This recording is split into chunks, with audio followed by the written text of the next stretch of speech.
In 1923, the Drayton Institute for Mental Rehabilitation in Mobile, Alabama, quietly disposed of 47 bodies in unmarked graves behind their facility.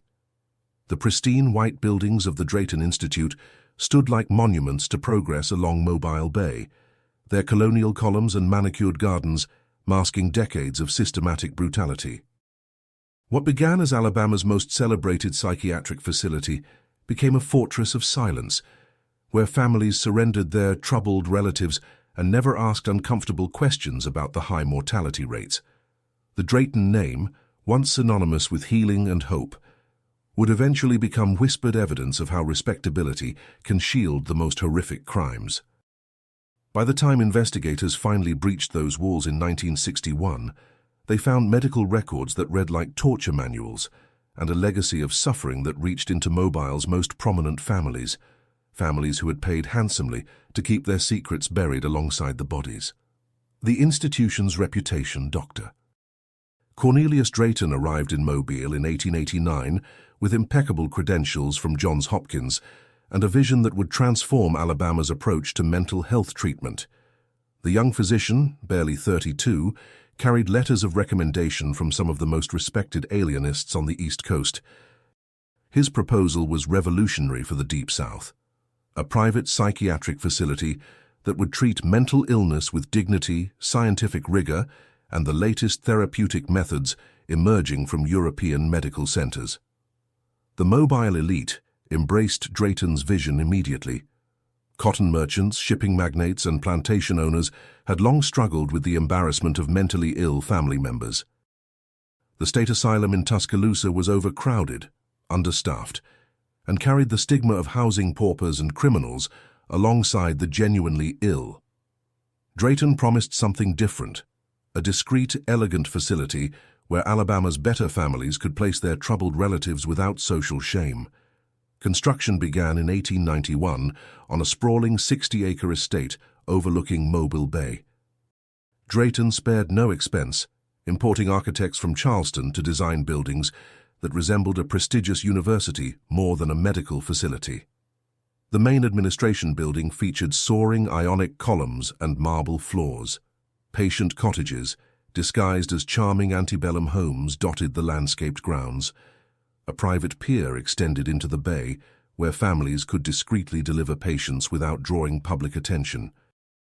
The Drayton Institute opened its doors in September 1893, coinciding with Mobile's recovery from the devastating yellow fever epidemics.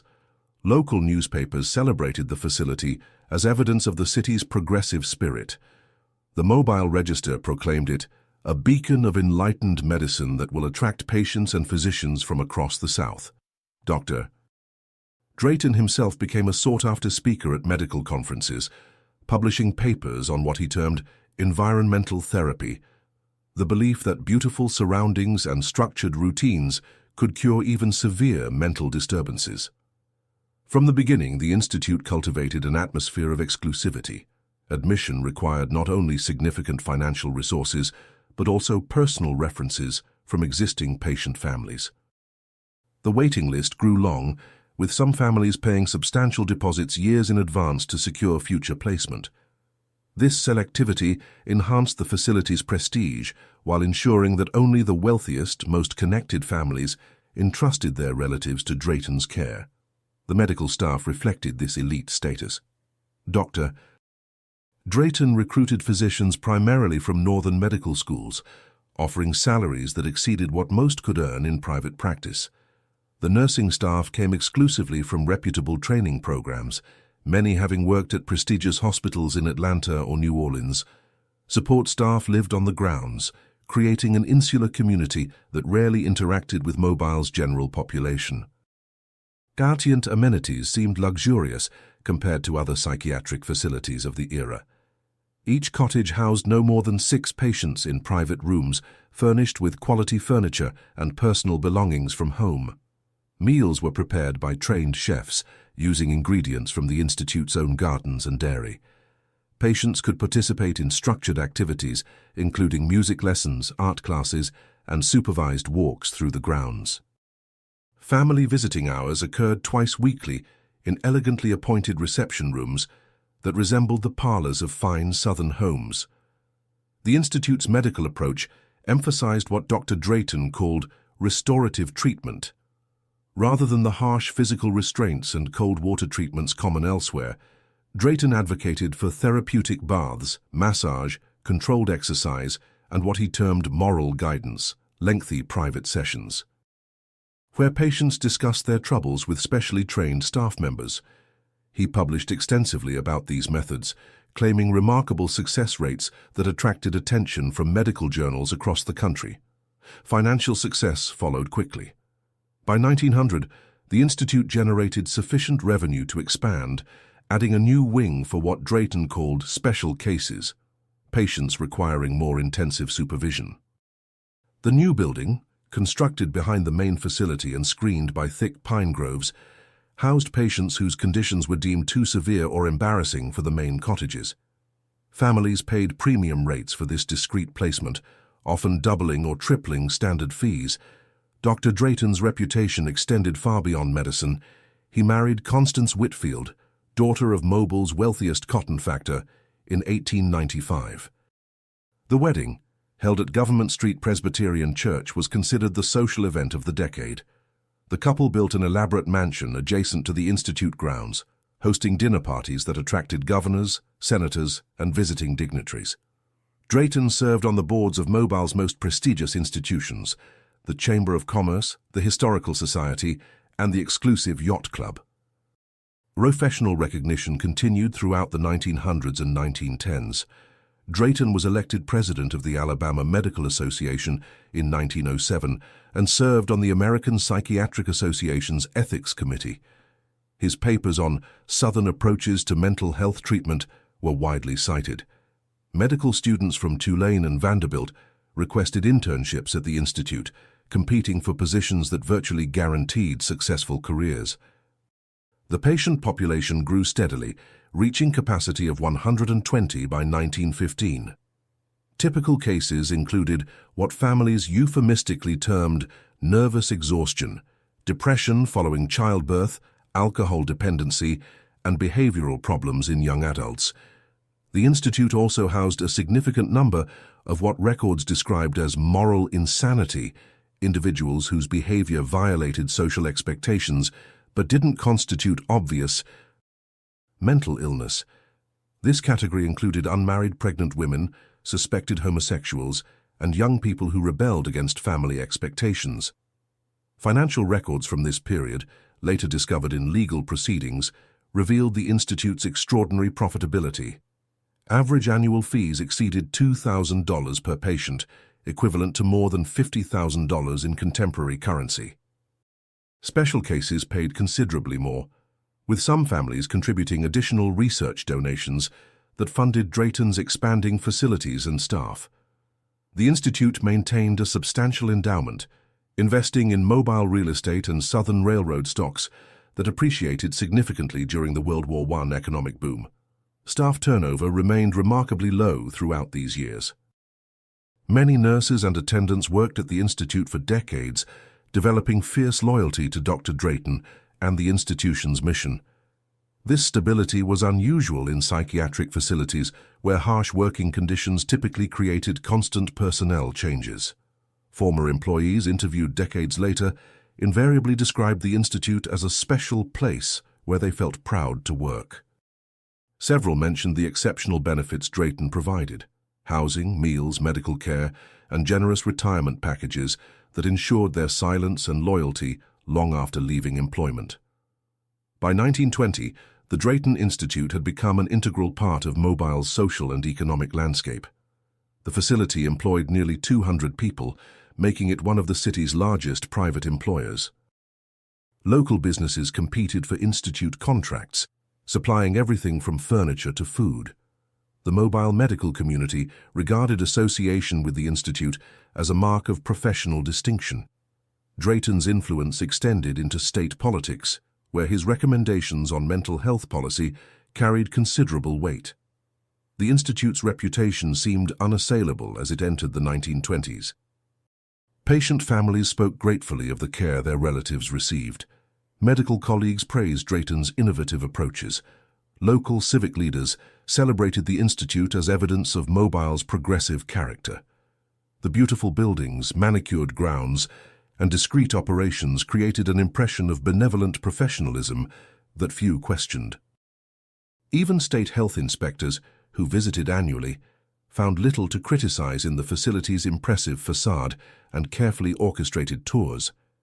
This carefully constructed reputation would prove crucial in the coming decades, providing cover for activities that contradicted everything the institute claimed to represent. The same isolation that made the facility attractive to embarrassed families also shielded it from unwanted scrutiny. The loyalty Drayton cultivated among staff and patients' families created a conspiracy of silence that protected the institute's darkest secrets.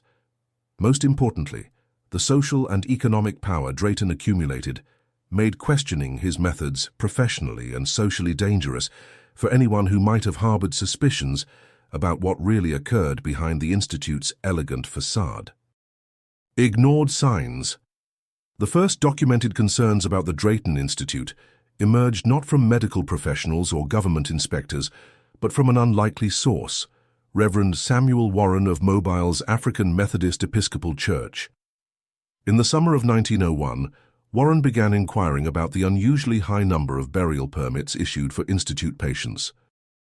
As a member of Mobile's Negro Ministerial Alliance, Warren often officiated at funerals for the city's black working class, including many who labored at the institute as groundskeepers, laundry workers, and kitchen staff. Warren's concerns initially focused on the institute's treatment of black employees rather than patients. Several workers had approached him with disturbing accounts of their duties, particularly those assigned to the facility's newest wing. They described carrying heavy canvas bundles from the building late at night, bundles that felt distinctly like human bodies.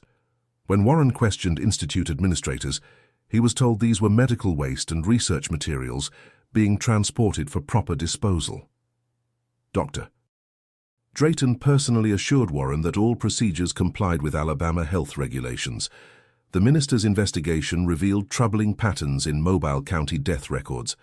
Between 1900 and 1905, the institute reported 43 patient deaths, a mortality rate nearly double that of comparable facilities. Most death certificates listed vague causes, respiratory failure, cardiac arrest, or simply natural causes. More disturbing, Warren discovered that many deceased patients had been admitted for relatively minor conditions like melancholia or nervous exhaustion, diagnoses that rarely proved fatal in other psychiatric facilities. Warren's attempts to investigate further met with swift resistance. The Mobile Register, which had consistently praised the institute, refused to publish his concerns about patient mortality rates. When Warren requested a meeting with Mayor Thomas Mitchell, he was told the city had no jurisdiction over private medical facilities. State health officials dismissed his complaints as the meddling of someone unqualified to understand medical matters. Dr. Drayton himself wrote a lengthy letter to Warren's church superiors, suggesting the minister was overstepping his proper role and potentially damaging Mobile's reputation with unfounded accusations. The pressure proved effective. Warren ceased his public inquiries by 1906, though he continued privately documenting information about the institute. His personal journals, discovered decades later in his church's archives, contain detailed records of conversations with institute employees. These accounts describe a culture of fear among workers, particularly those assigned to the special wing. Employees spoke of patients who arrived healthy but deteriorated rapidly under intensive treatments. They mentioned screams that echoed from the building at night and the constant smell of disinfectant that couldn't mask other, more disturbing odors. Professional concerns began surfacing within Mobile's medical community during the 1910s. Dr. Robert Anderson, a young physician who had recently established practice in Mobile after training at Tulane, grew suspicious about the institute's treatment methods after examining several former patients. In 1913, Anderson treated a young woman whose family had removed her from the institute after 18 months of unsuccessful therapy for what they termed hysterical episodes. The woman, identified in Anderson's notes only as Miss H., displayed symptoms consistent with severe physical trauma. Old fractures that had healed improperly, scarring on her scalp consistent with electrical burns, and a pattern of flinching and withdrawal that suggested systematic brutalization. Anderson's attempts to gather more information proved futile. The woman refused to discuss her experiences at the institute, becoming agitated whenever he mentioned the facility. Her family, prominent mobile merchants, made it clear they preferred not to discuss the matter. When Anderson approached other physicians about his concerns, he encountered a wall of professional courtesy and reluctance to criticize a colleague's methods. Dr. Drayton's reputation and political connections made open criticism professionally dangerous. Similar cases appeared sporadically in other physicians' records throughout the decade. Dr. Helen Brooks, one of the few female physicians practicing in Mobile, treated several young women who had been discharged from the Institute's special wing. Her confidential notes, preserved in her estate papers, describe patients exhibiting symptoms of severe psychological trauma, inability to sleep, chronic terror of enclosed spaces, and physical evidence of systematic abuse. Brooks noted that these women consistently refused to discuss their experiences, suggesting they had been conditioned to maintain silence about their treatment. The Institute's mortality rates continued climbing through the 1910s and 1920s. Alabama Health Department records show that patient deaths at the facility increased from an average of 8 annually in the 1890s to more than 20 per year by 1920. Yet these statistics generated no official investigation. Dr. Drayton explained the increase by citing the Institute's willingness to accept more challenging cases that other facilities wouldn't admit. He published papers arguing that high mortality rates actually demonstrated the Institute's commitment to treating the most severely ill patients, rather than limiting admissions to easily manageable cases. Family members occasionally raised concerns about their relatives' treatment, but these complaints were handled discreetly and effectively. In 1918, Charles Baker, a Birmingham businessman, demanded to see his sister after receiving no communication from her for over a year. When Institute staff claimed she was too ill for visits, Baker threatened legal action. The dispute was resolved privately after Dr. Drayton arranged a meeting with Baker's family attorney. Subsequently, Baker publicly praised the Institute's care and made substantial additional donations to support his sister's treatment. His sister died 6 months later, officially from pneumonia. The few government inspections conducted during this period revealed the Institute's skill at managing official scrutiny. State Health Inspector Joseph Carter visited annually beginning in 1915, consistently filing positive reports. Carter's inspections followed predictable patterns: guided tours of the main facilities, meetings with selected patients who spoke positively about their care, and reviews of carefully prepared documentation. Carter never visited the special wing, which was consistently described as under renovation, or housing patients too fragile for disruption. His reports praised the Institute's cleanliness, professional staff, and innovative treatment methods. Former employees who left the Institute during these years occasionally hinted at problems, but their accounts were systematically discredited. Martha Steele, a nurse who worked at the Institute from 1912 to 1917, approached Mobile Police in 1919 with allegations about patient mistreatment. Steele claimed she had witnessed medical procedures that appeared to be torture, including ice baths lasting for hours, electrical treatments applied to conscious patients, and physical restraints that caused permanent injury. Police dismissed her complaints after Dr. Drayton provided documentation, suggesting Steele had been dismissed for drug theft and mental instability. The Institute's isolation contributed significantly to the success of these cover-ups. Located several miles from Mobile's center and screened by dense woods, the facility operated with minimal outside contact. Patient families visited infrequently, often traveling long distances and staying only briefly. The Institute's own pier allowed supplies and personnel to arrive discreetly, without passing through Mobile's commercial districts. This physical separation enabled the facility to maintain its own version of reality, largely independent of outside oversight. Dr. Drayton's growing political influence further insulated the institute from scrutiny. By 1920, he served on numerous state committees related to mental health policy and medical regulation.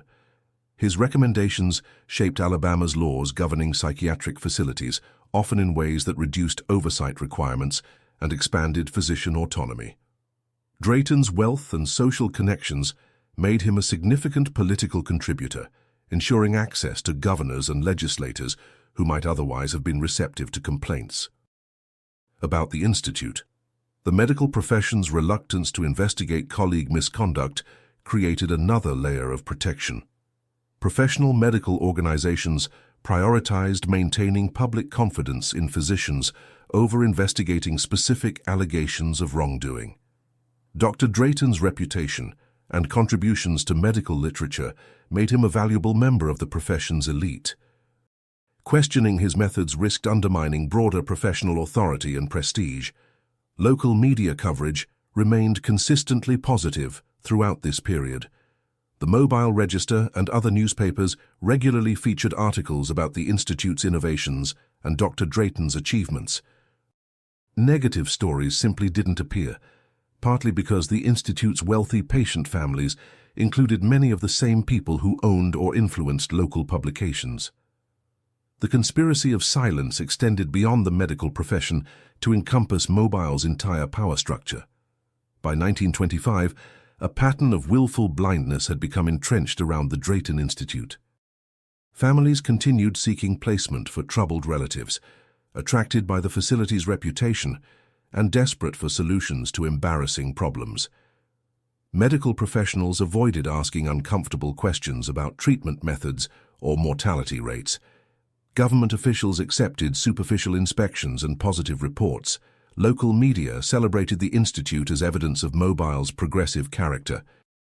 Everyone with power or influence had reasons to maintain the fiction that Dr. Drayton was operating a model psychiatric facility, rather than confronting evidence that something far more sinister was occurring behind the Institute's elegant facade. Horror uncovered. The first crack in the Institute's facade came from an unexpected source: a routine insurance investigation in 1926. Equitable Life Assurance had issued policies on several Institute patients and grew concerned about claim patterns. Investigator Frank Reynolds noted that policies were being filed with unusual frequency, often within months of patients entering the facility. More troubling, many policies had been purchased shortly before admission, suggesting families anticipated their relatives' deaths. Reynolds' inquiry led him to Margaret Wells, whose brother William Harris had died at the Institute 6 months after admission for nervous exhaustion. Wells had been the beneficiary of a $10,000 life insurance policy purchased by her family just weeks before Harris entered the facility. When Reynolds interviewed Wells, she broke down and revealed disturbing details about her final visit with her brother. "So he didn't look like William anymore," Wells told Reynolds according to his confidential report.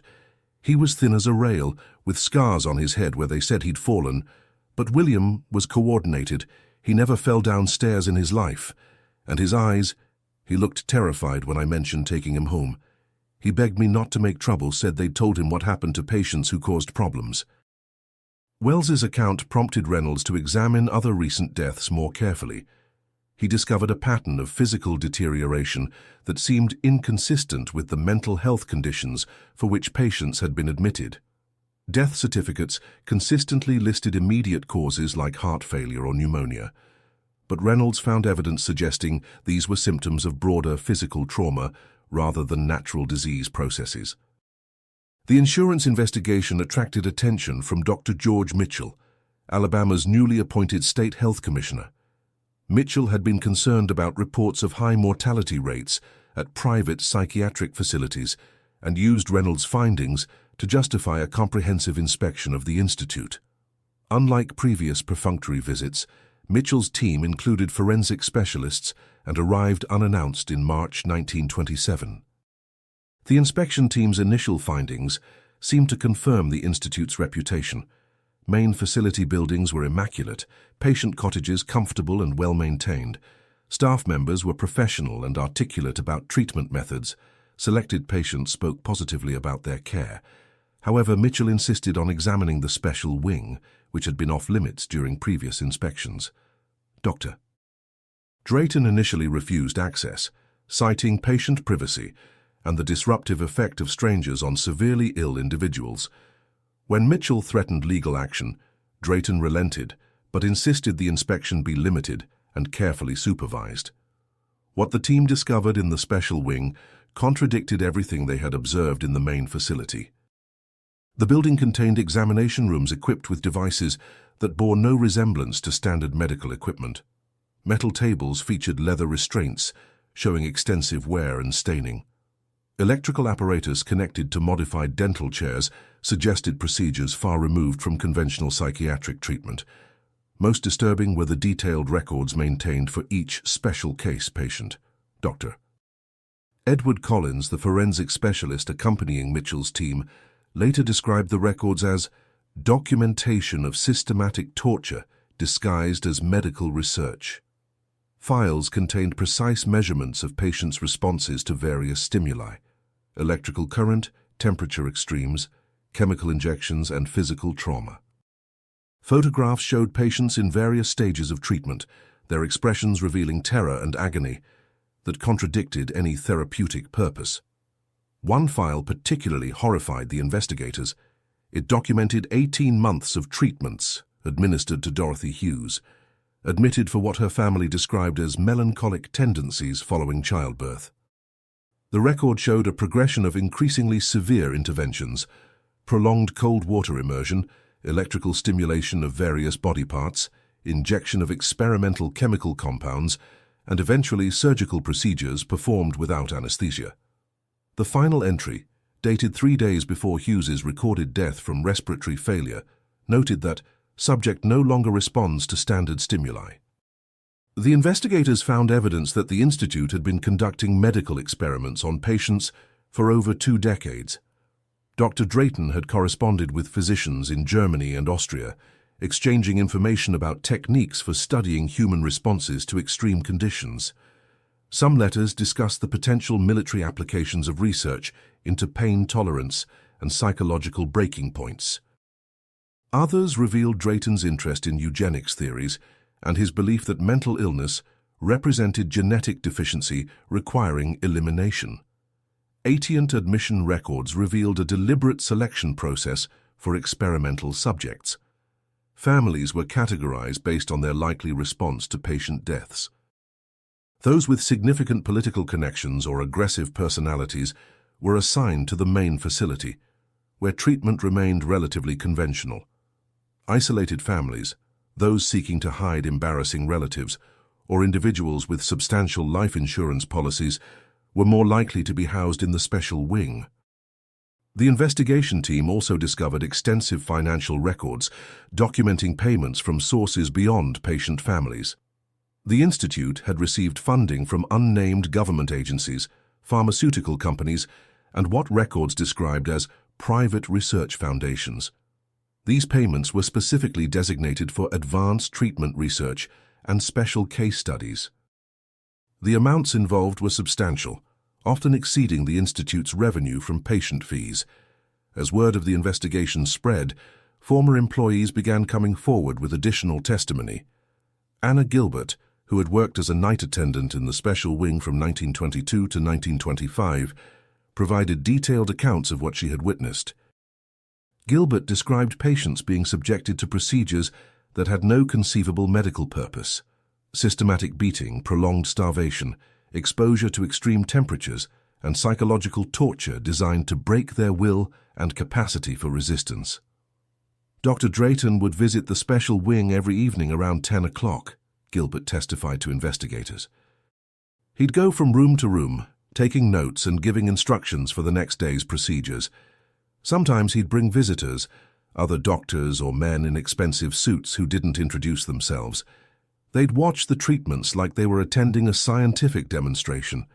The patients who could still speak would beg for mercy, but Dr. Drayton would just make more notes. Gilbert's testimony was corroborated by other staff members who had previously remained silent. Orderlies described being required to dispose of bodies in unmarked graves behind the facility. Kitchen staff recalled preparing special meals containing drugs or other substances for specific patients. Maintenance workers had modified rooms to serve as torture chambers, installing electrical wiring and drainage systems to facilitate cleanup after treatments. The investigation revealed that patient deaths were often deliberately induced once research potential had been exhausted. Medical records contained coded references to termination procedures and final data collection. Some patients were apparently murdered through lethal injections, while others were allowed to die from injuries sustained during experiments. Bodies were typically buried within hours of death, preventing outside examination and allowing death certificates to be filed with fabricated causes. Former patients who had survived their time in the special wing provided the most damning testimony. Ruth Palmer, who had spent 8 months at the Institute in 1924, described systematic brutalization designed to test human endurance limits. Palmer had been admitted for what her family called excessive grief following her husband's death in an industrial accident. Her treatment included prolonged sensory deprivation, chemical injections that caused severe hallucinations, and physical torture that left permanent scars. They wanted to know how much suffering a person could endure before their mind completely broke, Palmer told investigators. Dr. Drayton kept detailed records of everything they did to us. He seemed more interested in our reactions than in making us better. When I finally stopped responding the way he wanted, they moved me back to the main building and told my family I was cured. The investigation team discovered that the Institute had maintained detailed photographic and film records of experiments conducted on patients. These materials, hidden in a vault beneath Dr. Drayton's office, documented decades of systematic torture. Images showed patients in various stages of physical and psychological breakdown, their suffering recorded with scientific precision. Some photographs appeared to document the progression of deliberately induced diseases or injuries over periods of months or years. Financial analysis revealed the scope of the Institute's criminal enterprise. Over 30 years of operation, the facility had received payments totaling more than $2 million from sources beyond patient families. Much of this money came from government agencies interested in research into interrogation techniques, psychological warfare, and human experimentation. Pharmaceutical companies had paid for testing of experimental drugs and medical devices on involuntary subjects. Private foundations with connections to eugenics movements had funded research into genetic theories of mental illness. By September 1927, the investigation had uncovered evidence of systematic murder, torture, and medical experimentation involving hundreds of patients over 3 decades. The Institute had operated as both a front for hiding inconvenient family members and a laboratory for conducting research that would have been impossible in legitimate medical settings. Dr. Drayton and his staff had exploited the vulnerability of mental health patients and the shame of their families to create a protected environment for activities that violated every principle of medical ethics and human decency. The evidence was overwhelming and undeniable. Patient records, financial documents, photographic materials, testimony from survivors and staff members, and physical evidence from the facility itself painted a picture of institutional evil that shocked even experienced investigators. The Drayton Institute's reputation as a progressive medical facility had provided perfect cover for crimes that would have been inconceivable in a less prestigious setting. Yet even as the full scope of the horror became clear, powerful forces were already mobilizing to limit the damage and protect the interests of those who had enabled the Institute's operations for so many years. Legacy and silence. The evidence against the Drayton Institute should have triggered the largest criminal investigation in Alabama history. Instead, within weeks of the discovery, a sophisticated campaign began to minimize the scandal and protect the powerful interests connected to the facility. The cover-up involved state officials, wealthy families, federal agencies, and the medical establishment working together to ensure that the full truth would never emerge. Governor Bibb Graves, himself a recipient of substantial political contributions from Institute-connected families, moved quickly to control the narrative. On October 15, 1927, Graves announced that Dr. Cornelius Drayton had suffered a complete mental breakdown and been committed to a private facility in Atlanta for treatment. This convenient explanation transformed the chief perpetrator into another victim, someone whose own mental illness had led him to commit regrettable acts. The governor emphasized that the state would conduct a thorough review of psychiatric facility regulations to prevent similar tragedies. Dr. Drayton's mental breakdown conveniently prevented his prosecution or testimony. The Atlanta facility where he was allegedly committed had no record of his admission. Private investigators hired by victim families later determined that Drayton had actually fled to Argentina, where he lived comfortably on funds transferred through a network of offshore accounts. He continued practicing medicine under an assumed name until his death in 1951, never facing consequences for his crimes. The Institute's records, which contained detailed documentation of 3 decades of torture and murder, began disappearing immediately after the investigation concluded. State officials claimed that many files had been damaged by flooding in the facility's basement. Others were supposedly lost in transit while being moved to secure storage. The photographic and film evidence that had shocked investigators vanished entirely, allegedly destroyed in a fire at a state warehouse. Federal involvement in the cover-up became apparent when agencies that had funded Institute research claimed no knowledge of their payments. The War Department denied any connection to experiments on pain tolerance and psychological breaking points, despite clear documentation of their financial support. Pharmaceutical companies successfully argued that their payments were for legitimate research into mental health treatments, not human experimentation. Government agencies classified relevant documents, making them inaccessible to prosecutors or victim families. The few criminal charges filed were strategically limited and unsuccessful. 3 lower-level staff members were indicted for patient abuse, but their cases never reached trial. Key witnesses suddenly became unavailable or changed their testimony. Physical evidence was ruled inadmissible due to procedural technicalities. The charges were quietly dropped in early 1929, with prosecutors citing insufficient evidence for conviction. Civil lawsuits faced similar obstacles. Victim families discovered that their legal options were severely limited by Alabama's statute of limitations and restrictive laws governing medical malpractice. Many families had signed extensive liability waivers when admitting relatives to the Institute, documents that proved difficult to challenge in court. The few cases that proceeded were settled out of court for undisclosed amounts, with settlements requiring strict confidentiality agreements. The medical establishment moved aggressively to protect its reputation. The American Psychiatric Association condemned the Institute's activities, but emphasized that they represented the actions of one mentally ill physician rather than systemic problems within the profession. New ethical guidelines were announced, but they contained no enforcement mechanisms. Dr. Drayton's medical license was revoked posthumously, a symbolic gesture that had no practical impact. Media coverage of the scandal was carefully controlled. Major newspapers received detailed briefings from state officials, emphasizing the need to avoid sensational reporting that might undermine public confidence in legitimate medical facilities. The Mobile Register, which had promoted the Institute for decades, published a series of articles suggesting that allegations against the facility were exaggerated by disgruntled former employees and families seeking financial settlements. National publications largely ignored the story, focusing instead on other scandals that didn't implicate government agencies or prominent citizens.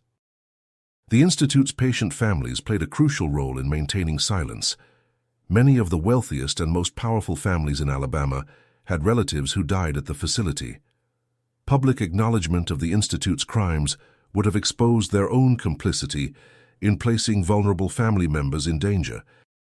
These families used their considerable influence to discourage investigation and publicity, preferring to absorb their losses privately rather than face public scrutiny.